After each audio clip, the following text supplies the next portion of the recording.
حضور علیہ الصلوۃ والسلام کے اخلاق مبارکہ، ایسے اخلاق کہ آقا علیہ الصلوۃ والسلام کے پاس کوئی جیسے بھی آیا اور جس حال میں آیا، آقا علیہ الصلوۃ والسلام کا مزاج نہیں بدلا، آقا علیہ الصلوۃ والسلام کی طبیعت مبارکہ نہیں بدلا۔ زید بن ثنا یہ یہودیوں کا ایک بہت بڑے عالم تھے، بعد میں کلمہ پڑھا اور مسلمان ہوئے۔ انہوں نے آقا علیہ الصلوۃ والسلام کے کردار کو اور سیرت کو ہر طرح سے جانچا، اور زید بن ثنا کہتے ہیں کہ ہم نے اپنی کتابوں میں پڑھا تھا کہ نبی آخر الزمان آئیں گے، انہیں جتنا بھی غصہ دلا لے وہ اس غصے کے عالم میں ریئیکشن نہیں کریں۔ کہتے ہیں اس کو آزمانے کے لیے میں حضور علیہ الصلوۃ والسلام کی بارگاہ میں بیٹھا ہوا تھا، ابھی اسلام نہیں قبول کیا، کہ ایک بندہ آیا، اس نے آقا علیہ الصلوۃ والسلام کی بارگاہ میں عرض کی، یا رسول اللہ صلی اللہ علیہ وسلم، ہمارا جو قبیلہ ہے اس نے اسلام قبول کیا ہے، اور میں نے اس قبیلے والوں سے وعدہ کیا ہے کہ اگر تم پہ قحط آ گیا تو رسول اللہ صلی اللہ علیہ وسلم تمہارا گھر غلے سے بھر دیں گے۔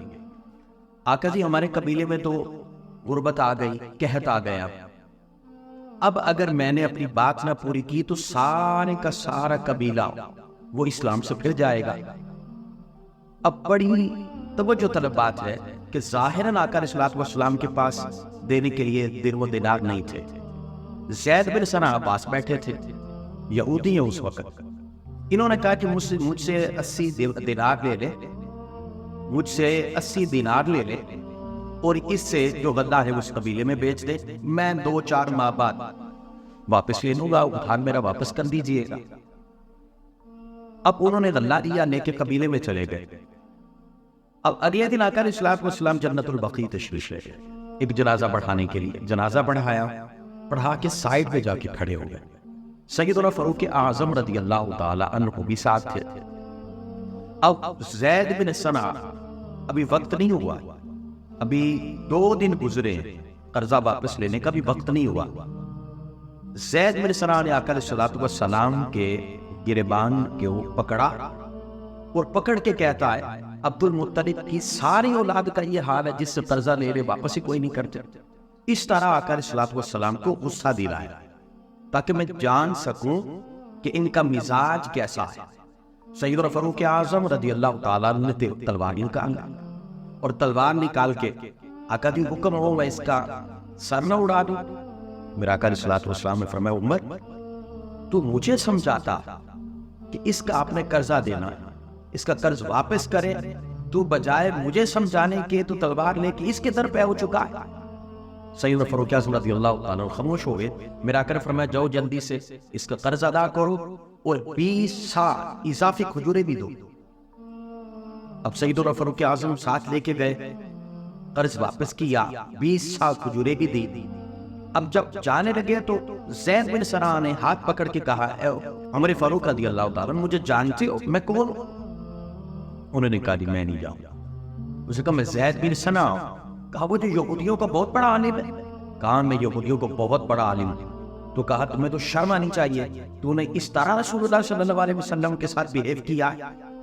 اس وقت زید بن ثنا نے کہا، ہم نے اپنی کتابوں میں پڑھا ہے کہ ان کا مزاج ایسا ہے، جتنا بھی غصہ دلاؤ وہ آگے سے ریئیکشن نہیں کرتے، ان کے مزاج اور طبیعت میں تبدیلی نہیں آتی، ایک جیسا مزاج، مسکراہٹ ہمیشہ رہتی ہے، ہر ایک کے لیے رہتی ہے، کوئی غصہ دلائے اس کے لیے بھی مسکراتے ہیں، دشمنوں کے لیے بھی مسکراتے ہیں۔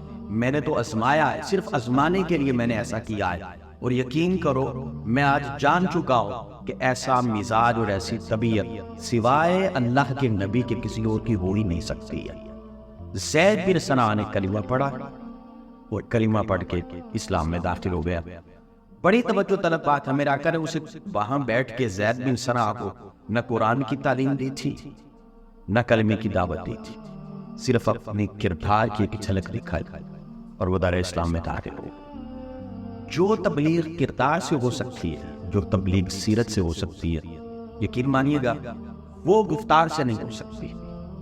آج گفتار دیکھ لیں، گھنٹوں گھنٹوں خطاب ہوتے ہیں، لیکن اگر انسان کی سیرت باکمال ہونا تو یقین کیجئے گا یہ خاموش بھی رہے تو تبلیغ ہوتی رہے گی۔ فزیکل لا ہے، اگر آگ ہو تو تپش ضرور ہوتی ہے، برف ہو تو ٹھنڈک ضرور ہوتی ہے۔ انسان کا مزاج اور کردار اعلیٰ ہو اور اس کا معاشرے پہ اثر نہ ہو، وہ نہیں سکتا۔